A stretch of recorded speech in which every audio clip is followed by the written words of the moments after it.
मैं हूं Abhishek Jain and welcome to our YouTube channel Currentnomics. तो आज हम डिस्कस करने वाले हैं यूरोप मैपिंग का पार्ट 1 हम कल के वीडियो में डिस्कस कर चुके हैं, लिंक डिस्क्रिप्शन बॉक्स में अवेलेबल है। तो डायरेक्टली हम स्टार्ट करते हैं part 2।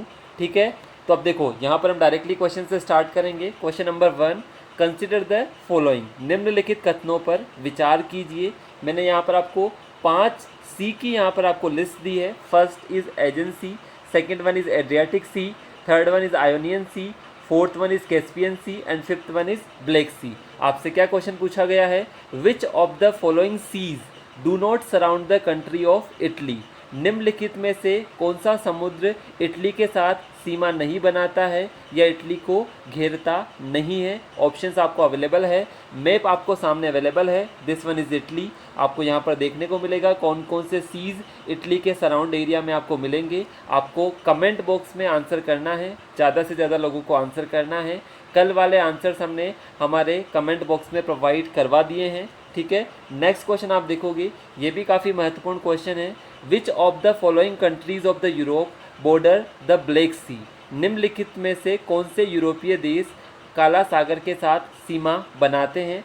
Russia, Turkey, Georgia and Italy. ठीक है, आपको बताना है निम्नलिखित में से कौन से देश आपके साथ सीमा बनाते हैं। ऑप्शंस आपके सामने अवेलेबल है। मैप यहाँ आप देख सकते हो, ब्लैक सी के सराउंडिंग कंट्रीज़ भी। मैंने आपको एक ट्रिक भी सिखाई थी जिसका नाम है रब तुसी ग्रेट। क्या ट्रिक है? रब तुसी ग्रेट। आर का मतलब रोमानिया, यू का मतलब यूक्रेन, बी का मतलब बुल्गारिया, टी का मतलब टर्की, सी का मतलब क्रीमिया जो भी किसका पार्ट है आपका। ठीक है, रशिया ने एनेक्स कर लिया था क्रीमिया वाले पार्ट को। जी का मतलब जॉर्जिया और आर का मतलब आपका रशिया। एक आर से रशिया है, एक आर से रोमानिया है। ठीक है, तो आप इससे इजीली इसका आंसर कर सकते हैं। मैप भी अवेलेबल है, कमेंट बॉक्स में ज़्यादा से ज़्यादा लोग आंसर करके हमें बताएंगे। नाउ नेक्स्ट क्वेश्चन नंबर 3, ये भी काफ़ी इंपॉर्टेंट क्वेश्चन है। ठीक है, क्वेश्चन क्या पूछा गया है? कंसिडर द फॉलोइंग स्टेटमेंट्स, निम्नलिखित कथनों पर विचार कीजिए। स्टेटमेंट 1 आपके सामने है, wide continental shelves of North Sea are called as Dogger Bank. ठीक है, तो पहला तो यहाँ पर आपको देखना है क्या डोगर बैंक नॉर्थ सी में है क्या, and they are one of the most productive regions for fishing in the world. और ये आपका जो मत्स्य पालन के क्षेत्र में है या मत्स्य प्रबंधन के क्षेत्र में काफ़ी प्रोडक्टिव रीजन माने जाते हैं वर्ल्ड के। आपको अगर ध्यान आया हो, जब मैंने आपको नॉर्थ अमेरिका पढ़ाया था तो एक कोस्ट का नाम मैंने आपको बताया था, न्यू फाउंडलैंड कोस्ट। मैंने आपको बताया था वहाँ पर एक तो गर्म जलधारा जिसका नाम था गल्फ स्ट्रीम और एक ठंडी जलधारा जिसका नाम था लेब्राडोर करंट, दोनों वहाँ पर मीट करती है। और जहाँ पर भी आप देखोगे किसी भी कोस्ट पर अगर आपकी ठंडी और गर्म जलधारा मीट करेगी तो वो फिशिंग के हिसाब से काफ़ी प्रोडक्टिव रीजन होगा। इसका दूसरा एग्जांपल आप देख सकते हो जापान के कोस्ट पर, जहाँ पर ओएशियो और कुरेशियो करंट मीट करती है। ठीक है, तो ये भी आपको ध्यान रखना है। सेकेंड स्टेटमेंट यहाँ पर गिवन है, North Sea is connected to the Baltic Sea through the Kiel Canal. ठीक है, यहाँ पर आपने मैप में हमने दिखाया है कियाल कैनल। तो आपको दोनों स्टेटमेंट बताने हैं, निम्न में से कौन सा करेक्ट है। आपके सामने ऑप्शंस अवेलेबल है और इन दोनों को अच्छे से देखना है। डोगर बैंक काफ़ी इंपॉर्टेंट एरिया है हमारे यहाँ। तो 3 क्वेश्चन के बाद आज हम कुछ इंपॉर्टेंट फैक्ट्स देखेंगे जहाँ से यूरोप में काफ़ी सारे क्वेश्चंस बनने के चांसेस होते हैं। सबसे पहले मैं आपको बात कर रहा हूँ डोगर बैंक के बारे में। ठीक है, यहाँ पर आपको डोगर बैंक दिखाई देगा। आप देखोगे किस पार्ट में आपको मिलेगा, सबसे पहले तो ये नॉर्थ सी वाले पार्ट के अंदर सिचुएटेड है। दूसरी चीज़ आप देखोगे नीदरलैंड का ऊपर वाला हिस्सा है और ब्रिटेन का आपका कौन सा पार्ट मिलेगा आपको? ब्रिटेन का ईस्टर्न पार्ट आपको यहाँ पर देखने को मिलेगा जहाँ पर आपको डोगर बैंक मिलेगा। ये काफ़ी प्रोडक्टिव रीजन है। ठीक है, शेलो वाटर की वजह से, कटे फटे तट की वजह से यह काफ़ी अच्छा फिशिंग ग्राउंड माना जाता है। एक और महत्वपूर्ण रीजन है, यहाँ पर आप देखोगे जो यूरोपियन कॉन्टिनेंट के अंदर जो क्लाइमेट को काफ़ी ज़्यादा प्रभावित करती है वो होती है हमारी ओशियन करंट, महासागरीय धारा है। स्पेशली हमारी गल्फ स्ट्रीम जो कि हमारी क्या है, आपकी वार्म ओशनिक करंट है या गर्म जलधारा है। ये बेसिकली 3 हिस्सों में बढ़ जाती है। देखो, एक हिस्सा तो आइसलैंड की साइड में चला गया, दूसरा आपका ब्रिटिश आइलैंड की साइड में चला गया और ऊपर तीसरा नॉर्डिक कंट्रीज़ की साइड में चला गया। मैंने आपको कल भी बताया था यूरोप एक टेम्परेट क्लाइमेट जोन के अंदर आता है, समशीतोष्ण जोन के अंदर आता है। मैक्सिमम पार्ट आपका टेम्परेट या आर्कटिक सर्कल के आसपास वाला पार्ट मिलेगा। तो आप देखोगे वहाँ पर साल भर बर्फ़ जमी होनी चाहिए, बट आप देखोगे यहाँ पर सबसे बड़े 2 फैक्टर होते हैं। एक तो आपका जो अटलांटिक ओशियन है वो वार्म ओशन माना जाता है। दूसरा आपका जो ओशनिक करंट्स होती है उसकी वजह से ये यहाँ की बर्फ़ को क्या कर देती है, पिघला देती है, क्योंकि ये कौन सी करंट है, वार्म वाटर करंट है। तो काफ़ी फेवरेबल क्लाइमेट आपको देखने को मिलेगा। जो आप देखोगे वेस्ट का यूरोपियन क्लाइमेट, जिसको हम बोलते हैं वेस्ट यूरोपियन क्लाइमेट, काफ़ी इंपॉर्टेंट क्लाइमेट है। अभी मैं इसको दिखाऊंगा, पूरा आपको क्लासिफिकेशन दिखाऊंगा। तो आपको ध्यान रखना है गल्फ स्ट्रीम और आपका जो मैंने आपको डोगर बैंक बताया जो नॉर्थ सी के अंदर है, काफ़ी इंपॉर्टेंट एरिया है। कियाल कैनल का भी आपको ध्यान रखना है, जो नॉर्थ सी को किससे कनेक्ट करती है, आपको बताना है। नॉर्थ सी को बाल्टिक सी से कनेक्ट करती है, आपको देखना है, चेक करना है, ठीक है। देन आपको सब लोगों को यहाँ पर आंसर करना है। तो यहाँ से भी काफ़ी सारे क्वेश्चंस यहाँ पर देखने को मिलते हैं, ठीक है। नेक्स्ट आप देखोगे, अगर मैं यूरोप के कॉन्टिनेंट की बात करता हूँ तो मैंने आपको कल भी बताया था कि बेसिकली ये क्या है, पूरा का पूरा पेनिनसुला है, एक प्रायद्वीप है। अब देखो यहाँ से क्या क्वेश्चन आपको देखने को मिलेगा। पहली चीज़ तो मैंने आपको कल एक क्वेश्चन पूछा था कि बेसिकली यूरोप के अंदर कौन सी डबल लैंडलॉक्ड कंट्री, आपको उसका नाम बताना है। तो उसका नाम है लिंचेस्टाइन। क्या नाम है? लिंचेस्टाइन यूरोप की एकमात्र कंट्री है जो डबल लैंडलॉक्ड है। डबल लैंडलॉक्ड का मतलब जो कंट्री इसके साथ सीमा बनाती है वो खुद भी क्या है, लैंडलॉक्ड है। तो इसको हम क्या बोलते हैं, डबल लैंडलॉक्ड कंट्री। ध्यान रखना है, सबको पूछा जा सकता है। एंड साथ में आप ये देखोगे यहाँ पर एक और क्वेश्चन बनता है कि वर्ल्ड की सबसे नदर्न मोस्ट कैपिटल कौन सी है, वर्ल्ड की सबसे उत्तरी राजधानी कौन सी है। वो है आपकी आइसलैंड की राजधानी, जिसका नाम है रेक्जाइक। क्या नाम है? आइसलैंड की राजधानी रेक्जाइक, ठीक है। ये भी आपको ध्यान रखना है यहाँ पर, ठीक है। साथ में ये क्यों ध्यान रखना है, क्योंकि कई बार आपके यूपीएससी, आरपीएससी और स्टेट पीसीएस में क्वेश्चन पूछ लिया जाता है। कई सारी कैपिटल्स दे दी जाएगी और उनको बोला जाएगा नॉर्थ टू साउथ अरेंज करो या वेस्ट टू ईस्ट अरेंज करो, ठीक है। ऐसा आपसे पूछ लिया जाएगा। तो अगर आपको पता है, अगर आपके ऑप्शन में रेक्जाइक है तो आपको पता है सबसे नदर्न मोस्ट यही कैपिटल है, तो आपको ऑप्शंस को एलिमिनेट करने में काफ़ी मदद मिलेगी। इसलिए आपको थोड़े थोड़े की पॉइंट्स ध्यान में रखना काफ़ी ज़्यादा ज़रूरी है, ठीक है। साथ में आप देखो, एक और मैं चीज़ का नाम यहाँ पर आपको बताता हूँ। यहाँ पर एक पोर्ट है जिसका नाम है मुर्मुस्क। ये बेसिकली रशिया का है, रशिया का जो पार्ट यूरोप के अंदर लाई करता है। तो आप देखोगे जो मुर्मुस्क आपका पोर्ट है आर्कटिक ओशन के तट पर लाई करता है। ये कौन सा ओशन है आपका? Arctic ocean. ये काफ़ी one of the busiest trade port भी माना जाता है, काफ़ी इंपॉर्टेंट आपका पोर्ट माना जाता है ये यूरोप के दृष्टिकोण से। और ये जिस पेनिनसुला पर लाई करता है उसका नाम है आपका कोला पेनिनसुला। देख लो, ये कोला पेनिनसुला भी पूछा जा सकता है कि ये पोर्ट कौन से पेनिनसुला पर लाई करता है, तो उसका नाम है आपका कोला पेनिनसुला। जैसे मैंने आपको पढ़ाया था स्कैंडिनेवियन पेनिनसुला के बारे में, मैंने आपको बताया था आइबेरियन पेनिनसुला के बारे में, ठीक है, बाल्कन पेनिनसुला के बारे में। वैसे ही कोला पेनिनसुला है जो आपका आर्कटिक के कोस्ट पर लाई करता है, जहाँ पर आपको पोर्ट मिलेगा मुर्मुस्क, रशिया वाला ये पोर्ट है, ठीक है। ये भी आप सब लोग यहाँ पर ध्यान रखोगे, ठीक है। उसके बाद आ जाओ, जो मैंने अभी कैपिटल के लिए बोला था, क्योंकि यूरोप के अंदर आपको काफ़ी इंपॉर्टेंट कैपिटल्स मिलेगी, काफ़ी ज़्यादा समिट्स वहाँ पर होती है। ध्यान रखना, आपको ये चीज़ नोट करनी है, जो भी इंटरनेशनल समिट यूरोप की किसी कैपिटल में हुई है उसके आसपास की कैपिटल आपको ध्यान रखनी है, ताकि अगर आपसे पूछा जाए वेस्ट टू ईस्ट अरेंज करो तो आपको ध्यान होना चाहिए। दो इंपॉर्टेंट चीज़ें मैं यहाँ पर बताता हूँ। यूरोप की सबसे वेस्टर्न मोस्ट कैपिटल, सबसे पश्चिमी कैपिटल यूरोप की कौन सी है? पोर्चुगल की कैपिटल, जिसका नाम है लिस्बन, क्योंकि इसके बाद कौन सा ओशन आ जाएगा आपका? अटलांटिक ओशन वाला पार्ट। तो ध्यान रखना, लिस्बन यहाँ की वेस्टर्न मोस्ट कैपिटल है। और ईस्टर्न मोस्ट कैपिटल कौन सी है यहाँ की? सबसे पूर्वी कैपिटल कौन सी है? उसका नाम है मॉस्को। कहाँ की कैपिटल है? रशिया की, जो कि आपकी यूरोप के अंदर लाई करती है। तो अगर आपको दो इंपॉर्टेंट चीज़ें पता है तो आप आंसर करने में आपको काफ़ी ज़्यादा ईज यहाँ पर मिलेगी, लिस्बन और आपकी उसकी हेल्प से, मॉस्को की हेल्प से, ठीक है। साथ में कुछ इंपॉर्टेंट कैपिटल्स आप यहाँ पर देख सकते हो। एक तो नॉर्वे की कैपिटल जिसका नाम है ओस्लो, स्वीडन की कैपिटल जिसका नाम है स्टॉकहोम, फिनलैंड की कैपिटल जिसका नाम है हेलेंस्की। यहाँ पर भी नॉर्डिक कंट्रीज़ है, आपका नॉर्वे हुआ, स्वीडन हुआ, फिनलैंड हुआ, आइसलैंड हुआ, डेनमार्क हुआ। इनको नॉर्डिक कंट्रीज़ के नाम से भी जाना जाता है, ठीक है। फेरो आइलैंड भी आपका नॉर्डिक कंट्रीज़ के अंदर ही आता है।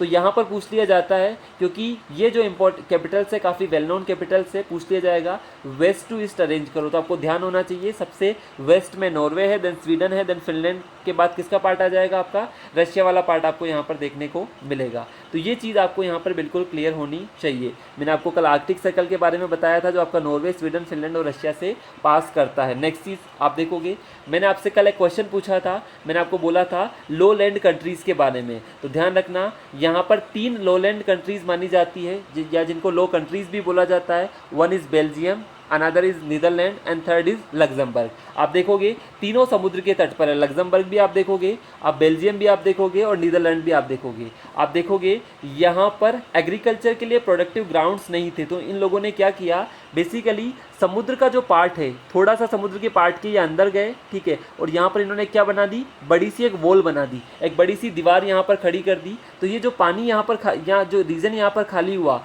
यहाँ पर ये लोग क्या करते हैं, खेती करते हैं। सिमिलर बेल्जियम वालों ने भी ऐसा किया, लग्जमबर्ग वालों ने भी ऐसा किया। तो ये ज़मीन है, ये समुद्र तल से क्या है, नीची है, ठीक है। तो इसलिए इन देशों को क्या बोला जाता है, लो लैंड कंट्रीज़ भी बोला जाता है। लो कंट्रीज़ का मतलब समुद्र तल से नीचे है ये, इसलिए इनको लो कंट्रीज़ बोला जाता है, ठीक है। इनके पास एग्रीकल्चर का इतना फेवरेबल नहीं था, तो इन्होंने समुद्र के अंदर वाली जगह कैप्चर करके वहाँ पर एग्रीकल्चर करना स्टार्ट किया। और आपको ये भी ध्यान रखना है, यूरोप एक ऐसा कॉन्टिनेंट है जिसने रिसोर्सेज का काफ़ी अच्छा यूटिलाइजेशन किया है, जिसको हम बोलते हैं ऑप्टिमाइजेशन ऑफ रिसोर्सेज। तो इन कंट्रीज़ को बेनेलक्स के नाम से भी जाना जाता है, BENELUX। ये भी आपको ध्यान रखना है, अगर इसका शॉर्ट नाम आप ध्यान रख सकते हो। लो कंट्री, बी का मतलब आपका क्या हो गया, बेल्जियम, एन का मतलब आपका क्या हो गया, नीदरलैंड, और LUX का मतलब आपका क्या हो गया, लग्जमबर्ग। तो आपको एक छोटा सा की वर्ड याद रखना है, बेनेलक्स। बी का मतलब बेल्जियम, एन का मतलब नीदरलैंड एंड LUX का मतलब लग्जमबर्ग। तीनों लोलैंड कंट्रीज़ है यूरोप की, ठीक है। आगे बढ़ते हैं, ठीक है।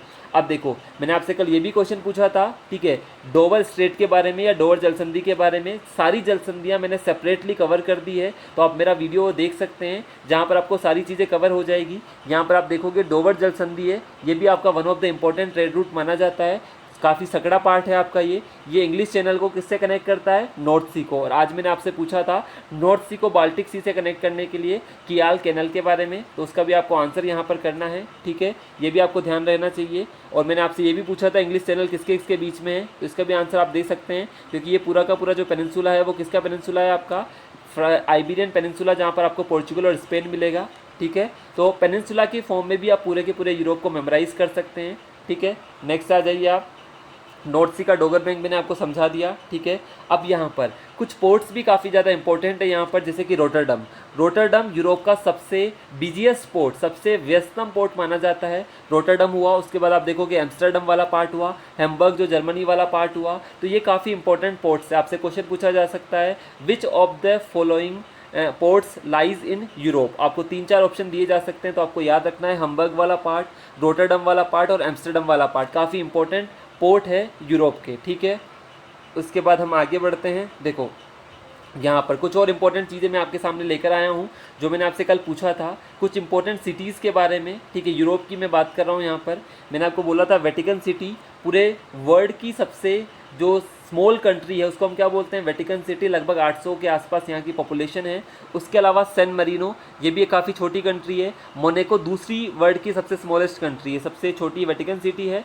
सेकंड नंबर पर आपकी आती है मोनेको, ठीक है। उसके बाद आप देखोगे लिंचेस्टाइन के बारे में मैंने आपको बता दिया, जो कि डबली लैंडलॉक्ड कंट्री है।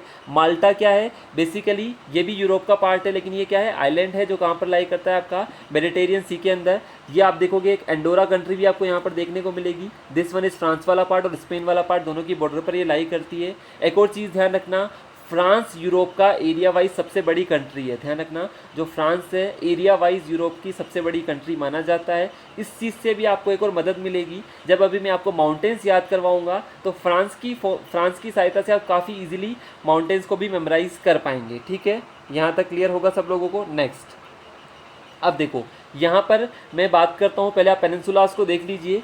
दिस वन हम कवर कर चुके, स्कैंडिनेवियन पेनिनसुला। अभी मैंने यहाँ पर ऊपर का पार्ट आपको कवर करवाया, जिसका नाम था आपका कोला पेनिनसुला वाला पार्ट। यहाँ पर हमने ये कवर कर लिया, दिस इज़ आइबेरियन पेनिनसुला, ये हम कवर कर चुके हैं। कल हमने बाल्कन पेनिनसुला भी कवर कर लिया, और जो इटली वाला पार्ट है इसको हम क्या बोलते हैं, इटालियन पेनिनसुला, ठीक है। ये भी आप ध्यान रखना, इटली वाले पार्ट को इटालियन पेनिनसुला। तो पूरे के पूरे यूरोप को हम पेनिनसुला की फॉर्म में बांट कर ईजिली मेमोराइज कर सकते हैं। आइबेरियन जैसे आपको ध्यान आएगा, स्पेन और पोर्चुगल वाला पार्ट, ये वाला पोर्चुगल, ये आपका स्पेन वाला पार्ट। उसके ऊपर आप जाओगे फ्रांस वाला पार्ट आपको देखने को मिलेगा। इटली मतलब इटली वाला पार्ट। बाल्कन मतलब जो बाल्कन कंट्रीज़ है, जो मैंने आपको कल याद करवाई थी, उनको बाल्कन कंट्रीज़ बोलते हैं, ठीक है। स्कैंडिनेवियन कंट्री कल मैंने आपको याद करवाई थी, वो स्कैंडिनेवियन होगी। कोला वाला मैंने आपको मुर्मुस्क के नाम से बता दिया कि बेसिकली वो आर्कटिक ओशन के अंदर यहाँ का पोर्ट है, काफ़ी इंपॉर्टेंट रशिया वाला पार्ट, ठीक है। बीच वाला मैंने आपको पार्ट बता दिया, जैसे कि आपका लिंचेस्टाइन वाला है। इटली के अंदर मैंने छोटी छोटी कंट्रीज आपको सिखा दी, तो ये आपको ध्यान यहाँ पर होना चाहिए। साथ में आज जो मैंने आपको क्वेश्चन पूछा है इटली वाला, वो भी आपको आंसर करना है। आप देखोगे इटली के अंदर आपको अगर यहाँ पर देखने को मिलेगा, इटली के अंदर अगर आप देखते हो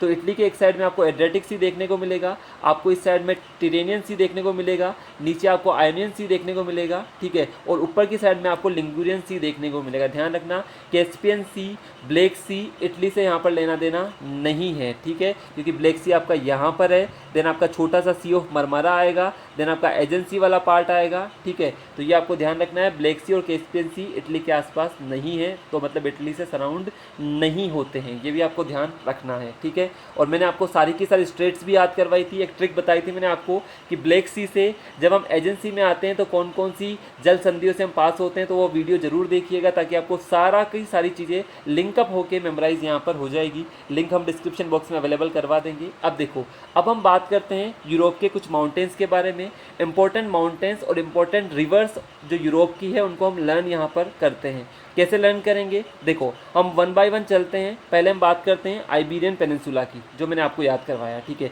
आप देखोगे ये वाला पार्ट पोर्चुगल का है, ये वाला पार्ट आपका स्पेन का है, ठीक है। तो हम देखते हैं हमारा पिरेनीज वाला पार्ट, ठीक है। किस वाला पार्ट, पिरेनीज वाला पार्ट। तो मैंने आपसे क्वेश्चन में दिया था कि जो पिरेनीज वाला पार्ट है वो किस किस के बीच में बॉर्डर बनाता है, तो सब लोग मुझे फटाफट से आंसर करेंगे इस चीज़ का कि पिरेनीज किसके किसके बीच में बॉर्डर बनाता है। तो आप देखोगे यहाँ से सिंपल है, ये आपका कौन सा पार्ट है, नीचे वाला स्पेन का है, ऊपर वाला किसका है, फ्रांस का। तो पिरेनीज वाला जो पार्ट है वो किसके किसके बीच में बॉर्डर बनाएगा, जो पिरेनीज माउंटेन है वो आपका फ्रांस और स्पेन के बीच में बॉर्डर बनाएगा। आप इसको एक बार यहाँ से देख सकते हैं, दिस वन इज स्पेन का पार्ट, यहाँ पर आपको क्या मिलेगा, आपको पिरेनीज माउंटेन। किस किसके बीच में बॉर्डर है, आपका फ्रांस और स्पेन के बीच में बॉर्डर है, पहली चीज़, ठीक है, जो मैंने आपको क्वेश्चन किया था। दूसरा आप देखोगे जुरा माउंटेन्स, ठीक है, जुरा माउंटेन्स भी आपको याद रखना है। जुरा माउंटेन किस किसके बीच में बॉर्डर है आपका, फ्रांस तो सब में आएगा ही आएगा। आप कैसे याद रखोगे आप इसको, ठीक है।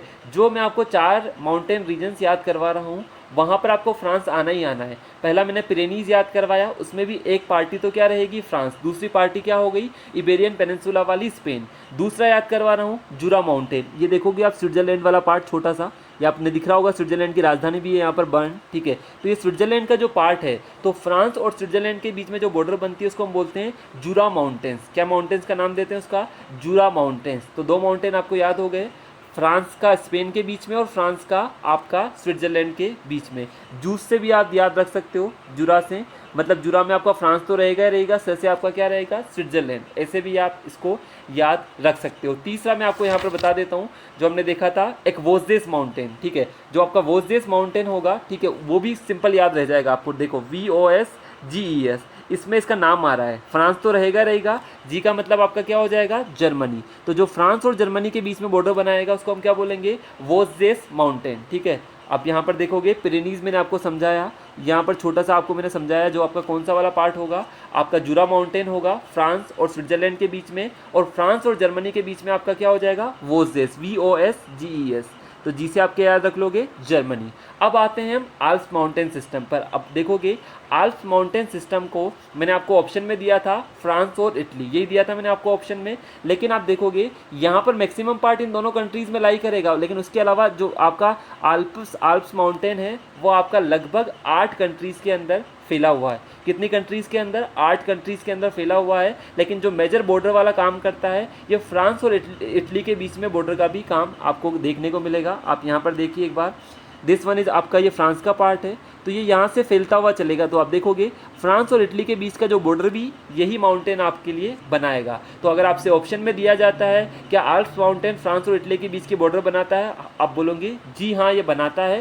साथ में ये और कंट्रीज़ में भी इसका स्प्रेड आपको देखने को मिलेगा। जो आपका आल्प्स माउंटेन होगा आप देख सकते हो, दिस वन इज आपका आल्प्स माउंटेन। और यहाँ पर आपको एक और चीज़ दिखाई देगी, आल्प्स माउंटेन की जो सबसे ऊंची चोटी है उसका नाम है माउंट ब्लैंक। ये यूरोप की सबसे ऊंची चोटी नहीं है, ये आल्प्स पर्वत श्रेणी की सबसे ऊंची चोटी है। तो अगर आपसे कोई पूछेगा यूरोप की सबसे ऊंची चोटी, तो आप बोलोगे ये नहीं है, ये तो किसकी है, आपकी आल्प्स माउंटेन की, जिसका नाम क्या है, माउंट ब्लैंक। तो आप कैसे याद करोगे, आल्प्स माउंटेन क्या हुआ, काफ़ी ज़्यादा कंट्रीज़ में चला गया, तो हमारा माइंड क्या हो गया, ब्लैंक हो गया। अभी मैं आपको सिखा रहा था तो आपको अच्छा लग रहा होगा, या फ्रांस जर्मनी याद करना है हमें, हमें फ्रांस स्पेन याद करना है, हमें फ्रांस स्विट्जरलैंड याद करना है, लेकिन जैसे ही आल्प्स आया काफ़ी सारी कंट्रीज आ गई तो आपका माइंड क्या हो गया, ब्लैंक हो गया। तो आप कैसे याद रखोगे, माउंट ब्लैंक किसकी हाईएस्ट कैपिटल है, आपकी आल्प्स माउंटेन की हाईएस्ट कैपिटल है। सबको याद रहेगा यहाँ पर, ठीक है, वेरी गुड। ठीक है, अब देखो यहाँ पर आपको एपनीज माउंटेन्स भी आपको देखने को मिलेंगे, ठीक है, लेकिन जो मेजर माउंटेन्स थे वो मैंने आपको कवर करवा दिए। साथ में एक और ध्यान रखना, ब्लैक फॉरेस्ट माउंटेन आपका कहाँ पर पड़ेगा, जर्मनी के अंदर पड़ेगा, ठीक है। कहाँ पर पड़ेगा, जर्मनी के अंदर। कौन सा माउंटेन है, ब्लॉक माउंटेन है, ध्यान रखना कौन सा माउंटेन है, ब्लॉक माउंटेन। जर्मनी वाला पार्ट आपका यहाँ पर आपको क्या मिलेगा, ब्लैक फॉरेस्ट माउंटेन। कभी कभी डायरेक्टली पूछ लिया जाता है, ब्लैक फॉरेस्ट माउंटेन कहाँ पर है, आप बोलोगे जर्मनी के अंदर है। एक ब्लॉक माउंटेन है, ब्लॉक माउंटेन का मतलब बेसिकली बना तो ऐसे ही है, दोनों प्लेट इस साइड में गई है बट यहाँ पर पैरेलल रिजेस बन जाती है। जैसे एग्जांपल दे देता हूँ, इंडिया के अंदर जो सतपुड़ा है, आपका विंध्या माउंटेन पर्वत श्रेणियाँ हैं, वो भी किसका एग्जाम्पल है, ब्लॉक माउंटेन का आपका एग्जाम्पल है। तो इस एग्जाम्पल से आप याद रख सकते हैं, ब्लैक फॉरेस्ट आपका जर्मनी का, ठीक है। तो हमारा आल्प्स हो गया, ठीक है, आल्प्स मैंने आपको कवर करवा दिया, ठीक है। वोजेस मैंने आपको बता दिया, ठीक है। माउंट वेसुवियस आप देख सकते हो, इटली के अंदर आपको माउंट वेसुवियस भी मिलेगा, ठीक है, जहाँ पर आपने देखा होगा कई सारे ज्वालामुखीज वगैरह भी काफ़ी देखने को मिलते हैं। तो ये आपको कहाँ पर मिलेगा, इटली वाले पार्ट के अंदर आपको देखने को मिलेगा, ठीक है। तो ये माउंटेन रेंजेस थी जो आपको ध्यान रखनी है यूरोप के अंदर, ठीक है। उसके अलावा एक और माउंटेन आप यहाँ पर देखोगे, कोकेसस माउंटेन, जो मैंने आपको बताया था किसके किसके बीच में सीमा बनाता है, हमारा एशिया और यूरोप के बीच में। क्योंकि कल हमने देखा था यूरल माउंटेन्स के बारे में, मैंने आपको बताया था ज़्यादा इनकी हाइट्स नहीं है, ठीक है। अगर मैं आपको एवरेज इनकी हाइट बताता हूँ तो लगभग 500 से 800 मीटर के आसपास आपको यूरल माउंटेन्स की हाइट्स देखने को मिलेगी।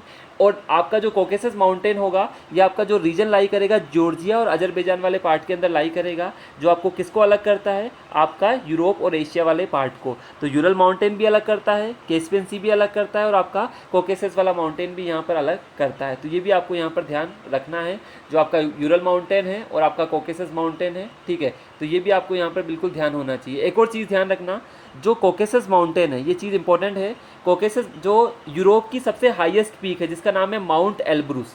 क्या नाम है, यूरोप की सबसे हाईएस्ट पीक है जिसका नाम है माउंट एल्ब्रूस, ठीक है। वो कहाँ पर स्थित है, आपकी कोकेसस रेंज के अंदर। ध्यान रखना, अभी मैंने आपको बताया आल्प्स के अंदर कौन सी है, ब्लैंक, लेकिन वो यूरोप की हाईएस्ट नहीं है, आल्प्स की हाईएस्ट है। एल्ब्रूस किसकी हाईएस्ट है, पूरे के पूरे यूरोप की। तो आप याद रख सकते हैं, कोकेसस में भी SUS आ रहा है और यहाँ भी पीछे क्या आएगा, US, एल्ब्रूस और कोकेसस, ठीक है। तो माउंट एल्ब्रूस यूरोप की सबसे हाईएस्ट पीक है जो आपको देखने को मिलेगी। आई थिंक यहाँ तक आप सब लोगों को क्लियर होगा सारा पार्ट, ठीक है। ये था हमारा माउंटेन सिस्टम के बारे में, ठीक है। अब हम कुछ पार्ट देख लेते हैं यहाँ का, जो रिवर सिस्टम के बारे में। यहाँ पर काफ़ी सारी इंपॉर्टेंट रिवर्स आपको देखने को मिलेगी, और आपने देखा होगा लेक्स भी, जैसे आप फिनलैंड का आपने नाम सुना होगा, उसको लेक सिटी बोला जाता है, वहाँ पर आपको थाउजेंड्स लेक्स आपको देखने को मिलेगी। बट यहाँ पर जो सबसे इंपॉर्टेंट पार्ट है वो रिवर्स का पार्ट है, यहाँ की जो नेविगेबल रिवर्स है। अब देखो उनको हम कैसे याद करेंगे, पहले हम इस पार्ट को कंसिडर करते हैं जिसको हम बोलते हैं साउथ वेस्ट वाला पार्ट, साउथ ईस्ट वाला पार्ट। कौन सा पार्ट है आपका, साउथ ईस्ट का। ये रिवर्स कहाँ पर फ्लो कर रही है, साउथ ईस्ट वाले पार्ट के अंदर फ्लो कर रही है। अब देखो हम कैसे याद रखेंगे, जैसे यहाँ पर आप लोगे Volga river, Don river, Dnieper river और डेन्यूब रिवर, ठीक है। इन चारों रिवर्स को एक साथ हम कैसे याद करेंगे, देखो याद करने का सिंपल तरीका मैं बताता हूँ। देखो जो आपकी रिवर डी से स्टार्ट हो रही है, कैसे याद करोगे, अगर आपके ऑप्शन में पूछा जाता है, जैसे आपको क्वेश्चन दे दिया जाता है, निम्न में से कौन सी रिवर्स आपकी मेडिटेरेनियन सी के अंदर गिरती है या भूमध्य सागर के अंदर गिरती है, तो आप एग्जाम के अंदर याद करोगे कि जो भी डी से रिवर है ना, वो किधर फ्लो करती है, आपका साउथ ईस्ट में। अगर ये आपका नॉर्थ है, ये आपका साउथ है, ये ईस्ट है और ये वेस्ट है, तो आप देखोगे इनकी डायरेक्शन किधर है, साउथ ईस्ट में। तो जो भी रिवर साउथ ईस्ट में फ्लो करेगी ना, उनका नाम तीन का तो किससे स्टार्ट है, डी से स्टार्ट है, ठीक है। और एक का किससे स्टार्ट है, वोल्गा, क्योंकि वोल्गा मैंने आपको कल भी बताया था, वोल्गा आपकी कहाँ से निकलती है, वल्ताई की पहाड़ियों से निकलती है। तो वोल्गा रिवर को आपको ध्यान रखना है, जो कि कैस्पियन सी में जाकर मिलती है। अब देखो आप कैसे याद रखोगे, जो साउथ ईस्ट की नदियां हैं, इधर आप देखोगे या तो आपको ब्लैक सी देखने को मिलेगा, ये वाला पार्ट किसका है आपका, ब्लैक सी वाला पार्ट, या आपको देखने को मिलेगा छोटा सा पार्ट किसका है, अजोव सी का। किसका पार्ट है आपका, सी ऑफ एजोव का पार्ट है। तो आपका मोस्टली या तो ब्लैक सी या अजोव सी या कैस्पियन सी इधर ही आपको जाकर मिलेगी। तो ऑप्शन में आप मेडिटेरियन सी एलिमिनेट कर सकते हो, ऑप्शन में अटलांटिक ओशन एलिमिनेट कर सकते हो, ऑप्शन में आर्कटिक और एलिमिनेट कर सकते हो, इंग्लिश चैनल को एलिमिनेट कर सकते हो और नॉर्थ सी को एलिमिनेट कर सकते हो। ये तरीका है एलिमिनेशन का, जो मैं आपको बोल रहा था कि एलिमिनेशन कैसे होगा, this is the way to eliminate. अब देखो, अब आपने याद किया, अब देखो ध्यान से दोबारा देखना, मैं आपको बता रहा हूँ, डेन्यूब कहाँ पर जाकर गिर रही है आपका, काला सागर के अंदर। नीपर आपकी कहाँ पर जाकर गिर रही है, काला सागर के अंदर। अब जब दो रिवर काला सागर के अंदर बोल गई, डॉन क्या बोलेगा, नहीं नहीं हम आपके साथ नहीं आएंगे, हम अलग से जाएंगे। तो ये इसके ऊपर छोटा सा पार्ट है जो, क्योंकि आपको पता है डॉन आके अलग से चलता है, भीड़ में नहीं जाता, ठीक है। याद रखने का देखो कितने सिंपल तरीके हैं। तो डेन्यूब और नीपर तो आपकी चली गई ब्लैक सी के अंदर, डॉन ने बोला हम अलग से जाएंगे, तो किस में चले गए, अजोव सी के अंदर। क्या नाम है, AZOV, अजोव सी के अंदर ये अलग से चली गई, ठीक है। ये चीज़ आप सब लोगों को क्लियर है। तो ये सब 3 रिवर आपको यहाँ पर क्लियर होनी चाहिए। एक बार मैं आपको फिर क्लियर कर देता हूँ यहाँ पर, ठीक है, जिसकी हम बात कर रहे हैं, ठीक है। मैंने आपको बताया फर्स्ट रिवर, ठीक है। याद रखने का देखना कितना सिंपल तरीका मैं आप लोगों को बता रहा हूँ, डेन्यूब, नीपर और डॉन वाला पार्ट, ठीक है। उसके बाद आप देखोगे यहाँ पर, अगर डेन्यूब, नीपर और डॉन वाला पार्ट क्लियर हो गया, Volga river, Volga river simple है आपकी, वोल्गा रिवर कहाँ पर चली जाएगी आपकी, कैस्पियन सी वाले पार्ट के अंदर। तो 4 रिवर मैंने आपको यहाँ पर याद करवा दी, ठीक है। कौन कौन सी, डेन्यूब, नीपर तो चली गई आपकी ब्लैक सी के अंदर, डॉन ने कहा मैं डॉन हूँ, मैं अलग से जाऊँगा, सी ऑफ अजोव के अंदर चला गया। इसके ऊपर आपका कौन सा पड़ेगा, आपका कैस्पियन सी, तो वोल्गा चली गई आपकी कैस्पियन सी के अंदर, निकली कहाँ से थी, वल्ताई की पहाड़ियों से, ठीक है। ये वाला पार्ट हमने कवर कर लिया इंपॉर्टेंट रिवर्स का। अब आते हैं हम इस पार्ट पर, ठीक है। इस पार्ट में भी काफ़ी इंपॉर्टेंट रिवर्स आपको देखने को मिलेगी। अब देखो इस पार्ट को हम कैसे कंसिडर करेंगे, इंपॉर्टेंट रिवर्स के बारे में बता रहा हूँ मैं आपको। देखो एक आप देखोगे पो रिवर, ठीक है, ये भी इंपॉर्टेंट रिवर है जो इटली से निकलती है। उसके अलावा आप देखोगे राइन रिवर, ये भी इंपॉर्टेंट रिवर है। उसके अलावा देखोगे सीन, जो कि आपकी पेरिस, जो फ्रांस की राजधानी है पेरिस से निकलती है, सीन रिवर, ये भी काफ़ी इंपॉर्टेंट रिवर है। अब देखो आपको एरिया याद करने होंगे, आपको ये पता है इंग्लिश चैनल का पार्ट है, आपको ये पता है डोवर स्ट्रेट है, आपको ये पता है नॉर्थ सी है, ये सब चीज़ें मैं आपको मेमोराइज करवा चुका हूँ, ठीक है। और आप एक और रिवर यहाँ पर देखोगे, this one is the Rhone river, ठीक है। इन रिवर्स को मैं आपको सिखाता हूँ कैसे आप याद करोगे। अब देखो अगर आप देखते हो, ये जो फ्रांस के नीचे वाला पार्ट है इसको हम क्या बोलते हैं, गल्फ ऑफ लॉयंस। ध्यान रखना, जो फ्रांस के नीचे वाला पार्ट है इसको हम क्या बोला जाता है, गल्फ ऑफ लॉयंस। अब आपको याद है कि फ्रांस सबसे बड़ी कंट्री है, तो फ्रांस क्या है, यहाँ का शेर है।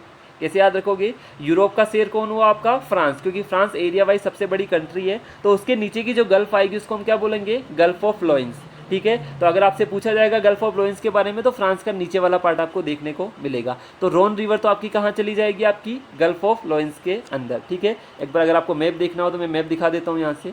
जो फ्रांस का ये वाला पार्ट है, देखो फ्रांस का ये वाला पार्ट, इसको हम क्या बोलते हैं, गल्फ ऑफ लॉयंस, ठीक है। जहाँ पर कौन सी रिवर जा रही है आपकी, रोन रिवर। कौन सी रिवर जा रही है आपकी, रोन रिवर। अब देखो, अब जो आपकी फ्रांस से निकली रिवर है, जो सीन रिवर है, जो फ्रांस की राजधानी पेरिस में होकर बहती है, चली जाती है आपकी इंग्लिश चैनल के अंदर। कहाँ पर चली जाती है, इंग्लिश चैनल के अंदर। और जो आपकी राइन रिवर है, राइन रिवर जो आपकी जर्मनी से होकर फ्लो होती है, ये चली जाती है आपकी नॉर्थ सी के अंदर। तो ध्यान रखना, राइन तो गिर रही है आपकी नॉर्थ सी के अंदर, सीन गिर रही है आपकी इंग्लिश चैनल के अंदर, और रोन गिर रही है आपकी गल्फ ऑफ लॉयंस के अंदर, ठीक है। ये सारी चीज़ें आपको यहाँ पर ध्यान रखनी है। उसके अलावा आप देखो एक दो रिवर्स के मैं आपको यहाँ पर नाम बताता हूँ जो आपको याद रखना है, ठीक है। अगर आप देखोगे पो रिवर, ठीक है, पो रिवर मैंने आपसे पूछा था, ये वाला पार्ट आपका कौन सा है, एड्रियाटिक सी वाला। तो पो रिवर कहाँ पर जाकर गिर जाएगी, एड्रियाटिक सी के अंदर, ठीक है। इटली वाले पार्ट से निकलती है, ये वाला पार्ट है आपका एड्रियाटिक सी का, तो पो रिवर आपकी चली जाएगी एड्रियाटिक सी के अंदर, ठीक है। ये भी आप ध्यान रखोगे सब लोग, ठीक है। उसके बाद आप देखोगे कुछ और रिवर्स मैं आपको बता देता हूँ, इंपॉर्टेंट रोन मैंने आपको बता दी, ठीक है। उसके अलावा मैंने आपको याद करवा दिया, आपकी राइन याद करवा दी, डोन याद करवा दी। तो आप इतनी रिवर्स को याद रख के काम चला सकते हैं। राइन चली जाती है आपकी नॉर्थ सी में, आपकी सीन चली जा रही है इंग्लिश चैनल के अंदर, रोन चली जा रही है गल्फ ऑफ लॉयंस के अंदर, और पो चली जा रही है आपकी एड्रियाटिक सी के अंदर, ठीक है। ये इंपॉर्टेंट रिवर्स आपको यहाँ की याद रखनी ही रखनी है। साथ में आप देखोगे डेन्यूब की एक और खासियत है, डेन्यूब देखो कितनी लंबी नदी है, कितनी ये लगभग आप देखोगे यूरोप की 5 कैपिटल से होकर पास होती है, यूरोप की 5 राजधानियों से होकर पास होती है। अगर मैं आपको इनके कुछ के नाम बताऊं तो आप देख सकते हो यहाँ पर, वियना हुआ, बुडापेस्ट हुआ, बेलग्रेड हुआ, बुखारेस्ट हुआ, व्लादिवोस्तिक हुआ। तो लगभग ये 5 राजधानियों से पास होती है। तो डेन्यूब यहाँ की काफ़ी इंपॉर्टेंट और काफ़ी महत्वपूर्ण नदी यहाँ पर मानी जाती है। तो आई थिंक आपको 2 पार्ट में इसको बांट के याद करना है, वो आपको समझ में आया होगा। नेक्स्ट चीज़, अब हम बात करते हैं क्लाइमेट की। देखना कितने ईजिली हम क्लाइमेट समझेंगे, इसीलिए मैंने आपको गल्फ स्ट्रीम का एग्जाम्पल दिया था। अब आप देखो, अब यहाँ पर आप क्लाइमेट का एग्जाम्पल देखते हो तो क्लाइमेट देखना स्टार्ट करना, नीचे से आप देखना। अगर मैं आपको याद करवाता हूँ कि किन किन टाइप के क्लाइमेट देखेंगे। फर्स्ट क्लाइमेट देखो आपका मराइन वेस्ट कोस्ट, क्योंकि हम स्टार्ट कर रहे हैं वेस्ट वाले पार्ट से। तो आप ये देखा होगा आपका यूके वाला जो पार्ट हुआ, आपका जो नदर्न आइलैंड और आइलैंड वाला पार्ट हुआ, ठीक है, आपका फ्रांस वाला हिस्सा हुआ, ठीक है। तो ये जो आपका क्लाइमेट है जो आपका कौन सा क्लाइमेट है, वेस्ट कोस्ट का क्लाइमेट है, इसको हम बोलते हैं वेस्ट यूरोपियन क्लाइमेट या मराइन वेस्ट क्लाइमेट। यहाँ पर आप देखोगे ये जो क्लाइमेट होगा आपका, यहाँ पर बेसिकली वैसे तो आपको काफ़ी ज़्यादा बर्फ़ जमी हुई मिलती है, लेकिन गल्फ़ स्ट्रीम की वजह से, गल्फ़ स्ट्रीम के आने की वजह से यहाँ का जो क्लाइमेट है उसमें काफ़ी ज़्यादा चेंजेस देखे जाते हैं, काफ़ी फेवरेबल क्लाइमेट यहाँ का बन जाता है, जिसको हम बोलते हैं वेस्ट यूरोपियन क्लाइमेट। ठीक है, ऊपर जो आपको ये वाला पार्ट दिख रहा है, ठीक है, ये वाला पार्ट कौन सा मिलेगा, सिंपल सा आप इजीली आंसर दे सकते हो, ये आर्कटिक रीजन के ऊपर वाला पार्ट है। तो कौन सा आपको क्लाइमेट मिलेगा, लगभग ये आपका सब आर्कटिक या आर्कटिक क्लाइमेट आपको देखने को मिलेगा, क्योंकि मैंने आपको बताया था आर्कटिक प्रदेशों में जो वनस्पति होती है उसका नाम क्या होता है, मोसेज और लाइकन। ठीक है, ये वनस्पति आपको वहाँ पर देखने को मिलेगी। अब देखना, अब आप देखोगे जैसे जैसे आप अंदर आओगे, ध्यान रखना, सिंपल सी बात समझना, जैसे जैसे आप ईस्ट की साइड में आओगे तो आपको जो क्लाइमेट मिलना स्टार्ट होगा वो कॉन्टिनेंटल क्लाइमेट मिलेगा। कौन सा क्लाइमेट मिलेगा, क्योंकि यहाँ पर तो किसकी इन्फ्लुएंस होती है, समुद्रों की। जैसे आप भारत में देखोगे जो हमारे कोस्टल इलाके हैं वहाँ पर वातावरण का किसका प्रभाव पड़ता है, आसपास अगर समुद्र है तो उसका प्रभाव पड़ेगा, तो समुद्र का भी प्रभाव पड़ता है यहाँ पर, और दूसरा जो आपकी गर्म जलधाराएं आती है वो भी यहाँ पर प्रभाव छोड़ती है। इसकी वजह से यहाँ का क्लाइमेट होता है आपका वेस्ट यूरोपियन क्लाइमेट या मराइन वेस्ट कोस्ट क्लाइमेट बोला जाता है। जैसे जैसे आप अंदर की साइड आएंगे तो आपका जो क्लाइमेट होगा उसको हम क्या बोलते हैं, आप यहाँ पर देख सकते हो वार्म समर कॉन्टिनेंटल। यहाँ पर जो गर्मियाँ होगी वो काफ़ी तेज़ गर्मी आपको देखने को मिलेगी, तो इसको बोलते हैं वार्म समर कॉन्टिनेंटल क्लाइमेट। ये वाला जो पार्ट है आपका अंदर वाला पार्ट। अब देखो, अब इंपॉर्टेंट क्लाइमेट है आपका ये नीचे वाला पार्ट, जहाँ पर आपको क्या लाई करेगा, मेडिटेरियन सी वाला। इस क्लाइमेट को हम बोलते हैं मेडिटेरेनियन क्लाइमेट। यहाँ पर आप देखोगे ये हमारे क्लाइमेट से उल्टा होता है। अगर आप देखोगे भारत में बारिश कब होती है, आप बोलोगे सर गर्मियों में होती है, गर्मियों के सीजन के बाद जो हमारा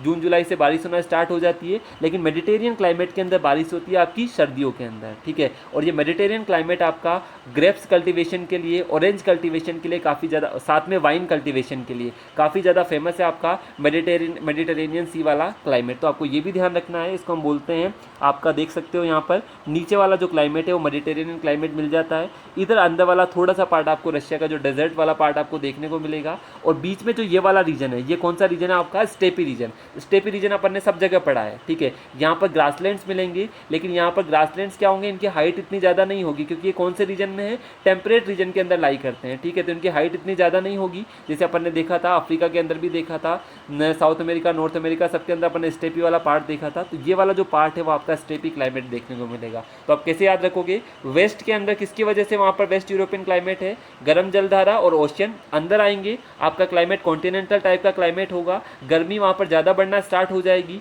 आपका नीचे वाला रीजन है मेडिटेरियन क्लाइमेट मिलेगा, सर्दियों में बारिश होती है, हमारे से उल्टा होता है। ऊपर वाला क्लाइमेट आर्कटिक रीजन वाला क्लाइमेट मिलेगा, मतलब वहाँ पर आपको टुंड्रा जो क्लाइमेट की तरह विशेषताएं देखने को मिलेगी। तो क्लाइमेट रीजन भी आपको स्टार्ट यहाँ पर पता होना चाहिए।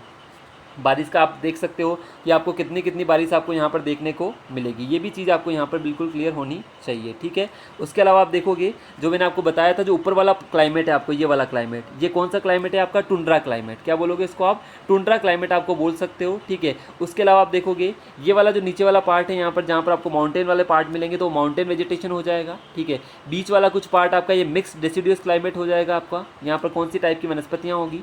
ऊपर वाले पार्ट के अंदर आपको टेगा, तो आपने देखा होगा टेगा टुंड्रा का जो क्लासिफिकेशन होता है, और कुछ पार्ट में आपको स्टेपीज वेजिटेशन यहाँ पर मिल जाएगा। ठीक है, तो आपको ये ध्यान रखना है कि किस किस टाइप का। और मेडिटेरियन सी के अंदर wine cultivation, orange cultivation, grapes cultivation काफ़ी फेमस है, ये आप ध्यान रखोगे। और यूरोप के अंदर जो फिशिंग वाला पार्ट है, जो आपका एग्रीकल्चर वाला पार्ट है, ठीक है, इसमें भी आप देखोगे सबसे ज़्यादा डेयरी सेक्टर काफ़ी ज़्यादा स्ट्रॉन्ग यहाँ पर आपको देखने को मिलेगा। मिनरल्स का भी यहाँ पर आपको देखना अच्छा खासा देखने को मिलेगा। जो शिल्ड वाला पार्ट है, ठीक है, वहाँ पर अच्छा डेवलप आपको मिलेगा।